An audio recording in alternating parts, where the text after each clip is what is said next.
তাহলে জন্মদিনে তিনটে ধামাকা নিয়ে আসছে না, আমি বলছি না, এই কথাটা বলছে জিদ্দার ফ্যান্সরাই।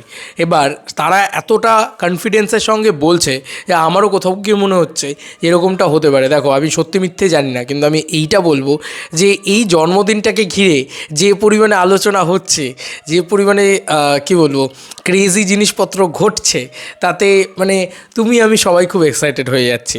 আমার মনে হয় আফটার 2022 এতটা আলোচনার জন্মদিন জিদ্দার আসতে চলেছে বা এসছে, সবথেকে বড় কথা। তো যাই হোক, আমরা একটুখানি ইটস জিদ বলে পেজটার দিকে চলে যাই।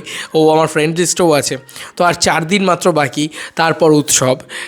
এই যে পোস্ট করা হয়েছে ওর পক্ষ থেকে, সেটা না, তার আগে জাস্ট ও একটা জিনিস লিখেছে, এই জিনিসটাকে, এই ছবিটাকে পোস্ট করে। কী লিখেছে আগে আমি পোস্টটার পড়ি, তারপরে যে জন্মদিনে আসছে একাধিক ছবির ঘোষণা। 2022 সালের জন্মদিনের মতোই এবারেও সুপারস্টার জিৎ তার ভক্তদের দিতে চলেছেন একসাথে একাধিক চমক। তাই এবছর জন্মদিন হতে চলেছে অনেকটাই স্পেশাল, এটা বলা হয়েছে। দেখি কী লেখা হয়েছে। 2022 সালের মতো এবছর জন্মদিনে একাধিক ছবির ঘোষণা প্ল্যান করে রেখেছেন সুপারস্টার জিৎ। যে প্রজেক্টগুলো লকড হয়েছে বলে খবর, সেগুলো হলো খাকি 2 সিরিজের সুপারস্টার জিতের ক্যারেক্টার মোশন পোস্টার বা টিজার আসতে পারে, ঠিক আছে, এবং খাকি 2 শুটিংও শেষ হয়ে গিয়েছে। এবার তারপরের লাইনটা লেখা কী হয়েছে, লায়ন যে ছবিটি শেলফ নয় সেটা ইতিমধ্যে সকলের অবগত। আর ছবির শুটিংয়ের জন্য যে জাহাজের প্রয়োজন তা খোঁজার কাজ যে পুরোদমে চলছে, সেটা পরিচালক রায়হান রাফি এফবি স্টোরিতে থেকেই পরিষ্কার। তাই এই ছবির অফিসিয়াল ফার্স্ট লুক আসতে চলেছে। ইয়েস বন্ধুরা, এটা হতে পারে, মানে জাস্ট লায়ন একটা ট্যাগ লাইন দিয়ে বা লায়ন বলে কিছু একটা দিয়ে আসতে পারে। জিদ্দার কোনো লুক নাই আসতে পারে, তবে লায়ন ব্যাপারটা আসতে পারে। আচ্ছা, আনটাইটেল যে ছবিটির ব্যাপারে কেউ জানে না, তবে সোর্স অনুযায়ী এটি পাভেলের পরিচালনায় একটি ছবি, এটাও হতে পারে, ঠিক আছে। এই 3টে জিনিসের কথা বলা হয়েছে। এই আনটাইটেল ছবিটা পাভেলের পরিচালনায় হতে পারে, অন্য কারোর পরিচালকের নাম আমি জানি না, সত্যি কথা বলছি। এই আনটাইটেল ছবিটা জিদ্দার প্রোডাকশন হাউস থেকে হতে পারে, দেখা যাক। এখানে যে প্রজেক্টগুলোর কথা বলা হয়েছে সেগুলো আসে কি না সেটা দেখার, কারণ Jeet he is unpredictable.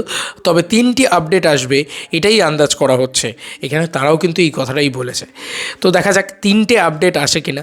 Really Jeddah, এবার আবার আমাদেরকে সেই ব্লাস্টটা দাও, মানে এমন একটা ব্লাস্ট দাও যে যাতে আমরা জাস্ট ক্রেজি হয়ে যাই, আমরা জাস্ট উড়ে যাই, পাগলে যাই, ছিটকে যাই, মানে আমরা আবার যাতে সেই উৎসবটা করতে পারি। মানে আমরা একটা করে জিনিস নিয়ে কথা বলবো, এসে দেখি ও মাই গড, আবার একটা ধামাকা দিয়েছে জিদ্দা। আর জিদ্দা তো সবসময় এসে আচমকাই কাঁপাবো মুম্বাই, আর জিদ্দা সবসময় এসে আচমকাই কাঁপাবে আমাদের মন। মানে এইটা জিদ্দার একটা ব্যাপার রয়েছে, দেখবি ভালো করে। তো জিদ্দা হঠাৎ করে দেয়, জিদ্দা বলে কয়ে আসে না। তো দুম করে একটা দেবে, তারপরে আবার দুম করে আর একটা, মানে এরকমভাবে 3টে একসাথে গুলিবিদ্ধ করো তো, যাতে অনেক দিন আমাদের মনটা খুব খুশি হয়ে থাকে। এবার তোমাদের কার কী মতামত এন্টার ভিডিওটাকে নিয়ে জানিও কমেন্ট সেকশনে। এই মানুষটার আপডেটই খুব কম পাওয়া যায়, তাও যতটুকু যা পাওয়া যায়, যদি আপডেট সত্যি চলে আসে না, প্রচুর ভিডিও করতে ইচ্ছা করে এই মানুষটাকে নিয়ে। প্রচণ্ড ভালো লাগে, কারণ এই মানুষটা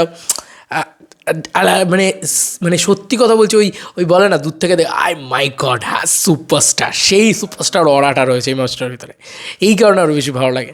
অডিয়েন্সের একটা ক্রেজ রয়েছে, সেইটা কিন্তু অস্বীকার করার কোনো জায়গা নেই। চলো বন্ধুরা, নতুন কোনো ভিডিওতে দেখা হবে, বাই।